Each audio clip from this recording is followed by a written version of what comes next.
Mesdames et messieurs, bonjour. Ravi de vous retrouver. Bienvenue à cette nouvelle édition de notre programme L'Égypte à la une. Et commençons l'édition d'aujourd'hui du lundi 20 mai 2024 avec le président Abdel Fattah el-Sisi qui a présenté ses sincères condoléances aux autorités iraniennes et au peuple iranien pour la mort de leur président dans un accident d'hélicoptère. Dans un communiqué de la présidence égyptienne, le président el-Sisi a affirmé la pleine solidarité de l'Égypte avec l'Iran suite à cet accident funèbre. Le président Abdel Fattah el-Sisi a critiqué Israël d'entraver les efforts pour aboutir à un cessez-le-feu à Gaza dans son allocution lors du sommet arabe à Bahreïn le jeudi 16 mai, accusant les forces d'occupation israéliennes de provoquer une escalade régionale en poursuivant ses opérations militaires à Rafah. Un commentaire de Dalia Karam. La confiance de tous les peuples du monde dans un ordre mondial juste est mise à l'épreuve comme jamais auparavant, a dit le président Abdel Fattah el-Sisi lors du sommet arabe à Bahreïn le jeudi 16 mai, ajoutant que la justice est indivisible et que la vie des Palestiniens est aussi précieuse que n'importe quel autre peuple. Le président el-Sisi a critiqué Israël d'entraver les efforts pour aboutir à un cessez-le-feu et provoquant l'escalade de la situation en poursuivant ses opérations militaires à Rafah lors de son allocution au sommet arabe de Bahreïn.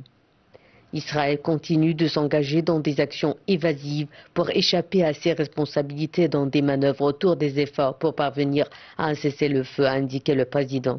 Le président el-Sisi a également ajouté qu'Israël est définitivement inflexible concernant son opération militaire largement condamnée à Rafah du côté palestinien pour renforcer son siège sur la bande de Gaza.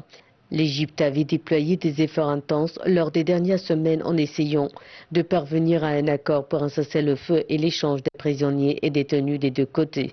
Le Caire avait prévenu contre les répercussions catastrophiques d'une attaque contre la ville de Rafah palestinienne qui est refuge à plus de 1,5 million de Palestiniens.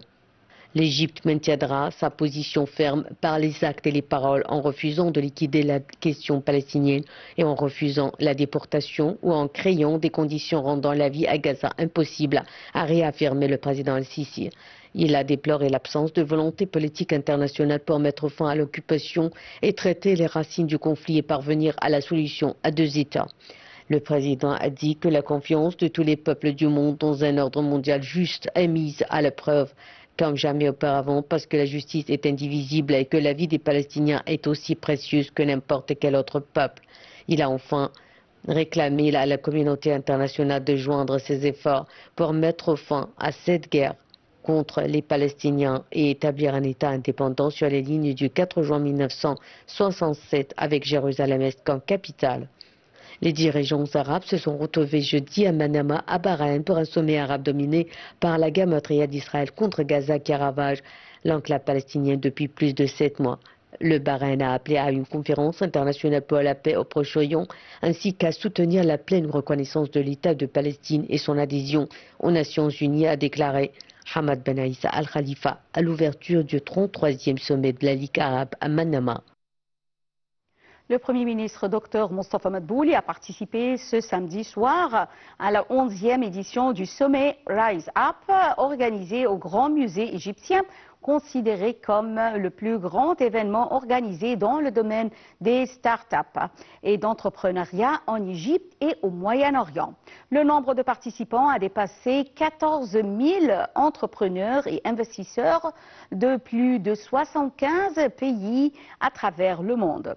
Le sommet s'est déroulé en présence de la ministre de la Coopération internationale, la ministre du Développement économique, du ministre des Communications et des Technologies de l'Information, du ministre de la Jeunesse et des Sports, du ministre du Tourisme et des Antiquités, des PDG de l'Autorité générale pour l'investissement et les zones franches et de l'Autorité de développement des petites et moyennes entreprises, ainsi que des représentants de certains organismes internationaux et un certain nombre d'investisseurs, d'entrepreneurs et de propriétaires d'entreprises internationales et locales.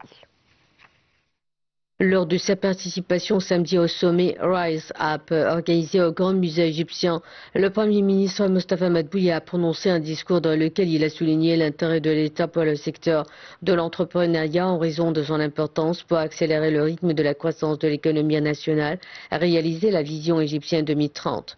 Il a poursuivi que l'État tenait à lier les objectifs de développement durable aux objectifs internationaux afin de renforcer la position et le leadership de l'Égypte au niveau régional et international, ce qui est réalisé en investissant dans les jeunes talents et en soutenant l'entrepreneuriat et l'innovation.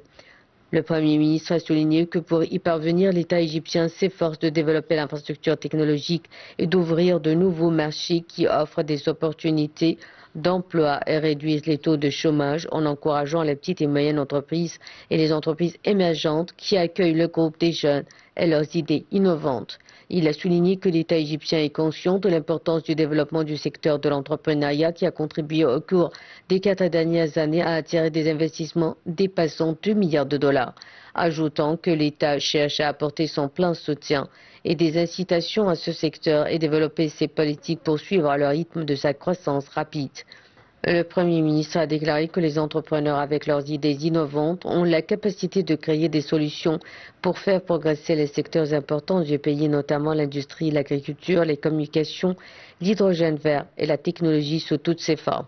Tout cela contribuera, a affirmé le Premier ministre, à offrir des opportunités d'emploi, à réaliser un développement durable et à extraire davantage de devises, et cela est prouvé par l'attractivité du climat d'investissement en Égypte et la force d'esprit et d'innovation de sa jeunesse promoteuse.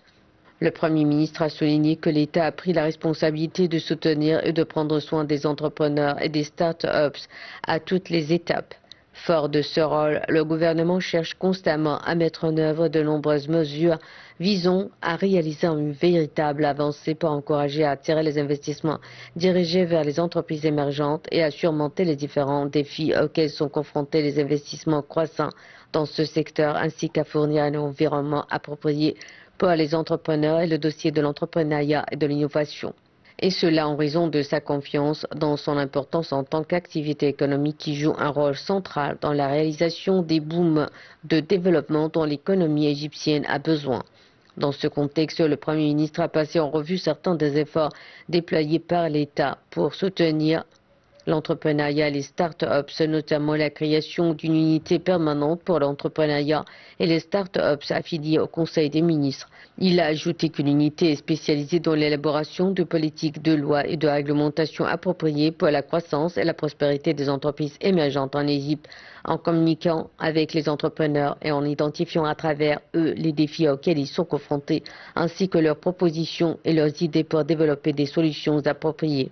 À la fin de son discours, le Premier ministre a déclaré que l'avenir de l'Égypte dépend de notre capacité à innover et à créer, et que les entreprises émergentes représentent la force motrice de l'économie nationale et jouent un rôle essentiel dans la création d'opportunités d'emploi et à la réalisation des objectifs du développement durable. Le ministre des Affaires étrangères, Samer Chokri, s'est rendu dimanche hier dans la capitale grecque, Athènes, pour une visite officielle axée sur les relations bilatérales et les dossiers régionaux. Chokri doit rencontrer plusieurs responsables grecs, dont Dimitri Kobelouzis, président de l'Union grecque des compagnies électriques, dans le cadre d'un suivi du projet d'interconnexion électrique entre l'Égypte et la Grèce, évoquant les moyens d'accélérer la coopération bilatérale ainsi que les dossiers régionaux et la situation au Moyen-Orient. Le projet d'interconnexion électrique avec l'Europe permet à l'Égypte de se connecter au réseau électrique européen, ce qui en fera une plateforme régionale d'échange de l'énergie. Ce projet est d'une grande importance pour le développement économique en Égypte. Il vise également à soutenir le mix énergétique et les énergies renouvelables.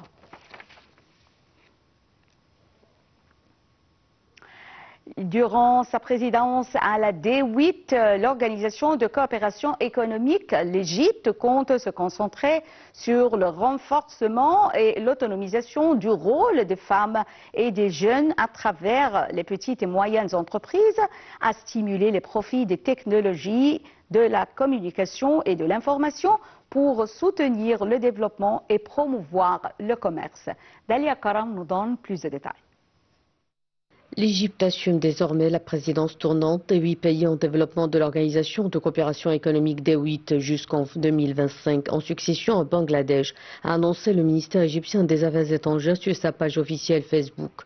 La présidence égyptienne devrait se concentrer sur le renforcement et l'autonomisation du rôle des femmes et des jeunes à travers les petites et moyennes entreprises, à stimuler les profits des technologies, de la communication et de l'information pour soutenir le développement et promouvoir le commerce, a expliqué l'ambassadeur Raji Al-Atrebi, le représentant de l'Égypte auprès de l'organisation.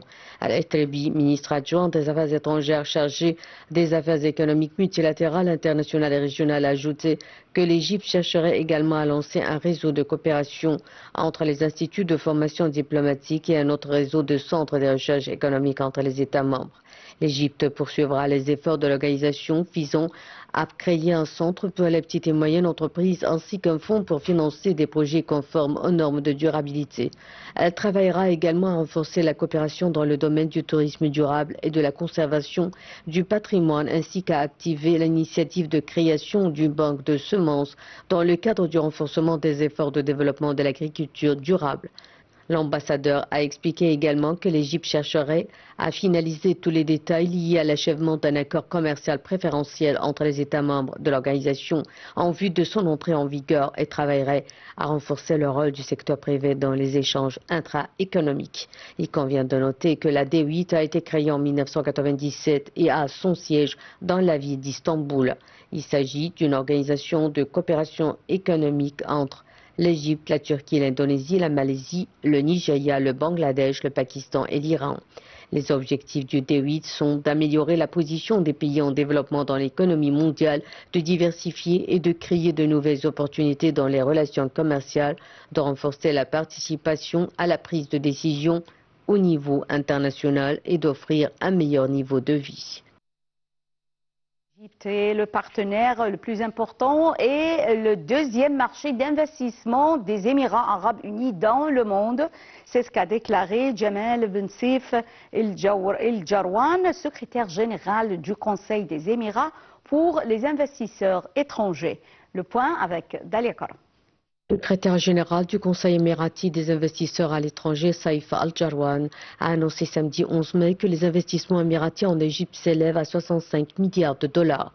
Les Émirats ont commencé leur investissement en Égypte dans les années 90. Leur montant s'élevait à 30 milliards de dollars jusqu'avant la signature de l'accord de Ras Al-Hikma. Aujourd'hui, ce montant est de 65 milliards de dollars, a dit Al-Jarwan dans des déclarations au site saoudien Al-Sharq Bloomberg en marge du 13e sommet sur l'investissement de l'AIM, Annual Investment Meeting à Abu Dhabi.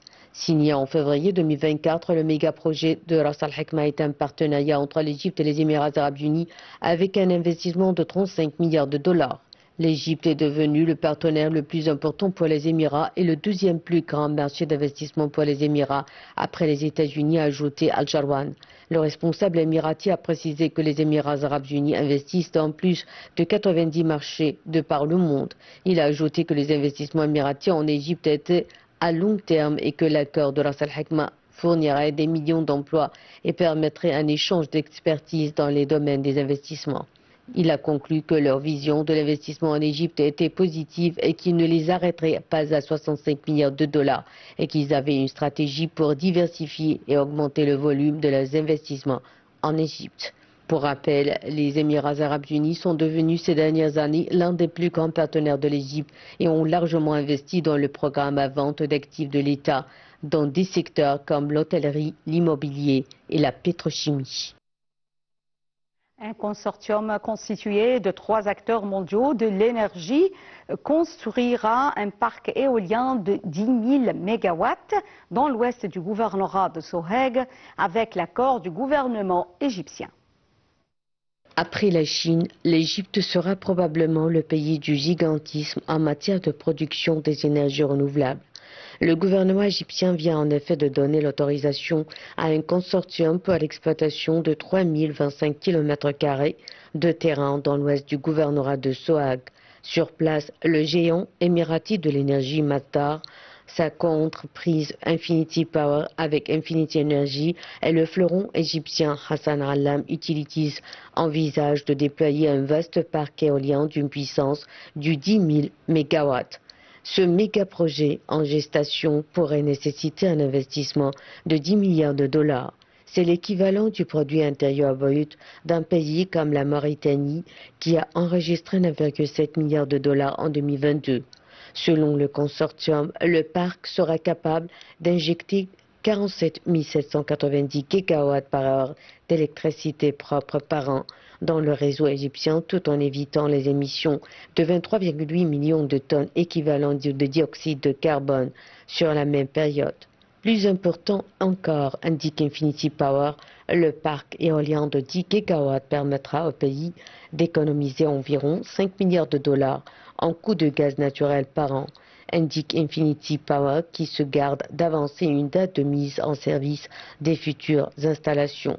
Normal, puisque le foncier accordé par le gouvernement égyptien permettra de mener davantage d'études pour la mise en œuvre du projet. Il s'agit notamment de campagnes de mesure des ressources du vent, des études géotechniques et topographiques ainsi que des études environnementales visant à garantir un impact minimal sur l'environnement. Mesdames et messieurs, nous arrivons à la fin de cette édition de notre programme L'Égypte à la une. Mais avant de vous quitter, je vous propose un des secrets de l'Égypte. Alors, l'histoire de Karanis, un établissement agricole gréco-romain de l'oasis de Fayoum en Égypte, vient d'être réécrite grâce à de nouvelles recherches radiocarbone, contrairement aux croyances antérieures qui dataient l'abandon du site au milieu du 5e siècle. Les résultats suggèrent une occupation jusqu'au milieu du 7e siècle, coïncidant avec la conquête islamique de l'Égypte. Un commentaire. Merci pour votre fidélité à NATV International. Bonne journée et au revoir. L'oasis de Fayoum en Égypte, connue pour son riche passé agricole sous la période gréco-romaine, offre encore aujourd'hui des découvertes significatives qui réévaluent notre compréhension historique. Une récente étude menée par des chercheurs de l'université Queen's à Belfast en collaboration avec l'université de Cambridge a utilisé des techniques de datation au radiocarbone pour examiner la durée d'occupation de Karanis, un site agricole de cette région. Publiée dans la revue Antiquity, cette recherche démontre que contrairement aux estimations précédentes qui plaçaient l'abandon du site au 5e siècle, Karanis était encore habité jusqu'au milieu du 7e siècle, époque de la conquête islamique de l'Égypte. Ce renouvellement de la chronologie de Karanis pose de nouvelles questions sur les dynamiques de survie et d'adaptation des communautés locales face aux changements politiques et climatiques de l'époque. Karanis, dans l'oasis de Fayoum en Égypte, était une ville agricole florissante à l'époque gréco-romaine. Elle fut fondée autour du IIIe siècle avant notre ère sous le règne de Ptolémée II. Cette ville a joué un rôle crucial en tant que centre de production agricole, fournissant du grain et d'autres denrées au marché de l'Égypte et peut-être au-delà. Avant le 5e siècle, Karanis bénéficiait d'une structure socio-économique robuste. Elle se caractérisait par une grande diversité de cultures et un riche échange culturel et commercial. Ce dernier se trouva facilité par sa situation stratégique près du lac Moeris, une voie navigable importante de l'époque. La ville était également un centre vibrant pour l'administration locale et la vie religieuse. Elle abritait de nombreux temples et lieux de culte. Les recherches récentes ont fourni des preuves solides d'une occupation de la localité bien plus tard que ce que les estimations antérieures avaient suggéré. Historiquement, on la considère comme abandonnée vers le milieu du 5e siècle. Les premières excavations de Karanis entre 1924 et 1935 ont permis d'établir une chronologie initiale. L'analyse des papyrus et des monnaies ainsi que leur disparition progressive après 460 de notre ère, ont conduit les archéologues à penser que le site avait été déserté autour de cette période. Cette conclusion a été renforcée par l'hypothèse que la peste d'Antonine en 165 à 180 et la dépression économique subséquente ont été des facteurs déterminants dans l'abandon progressif de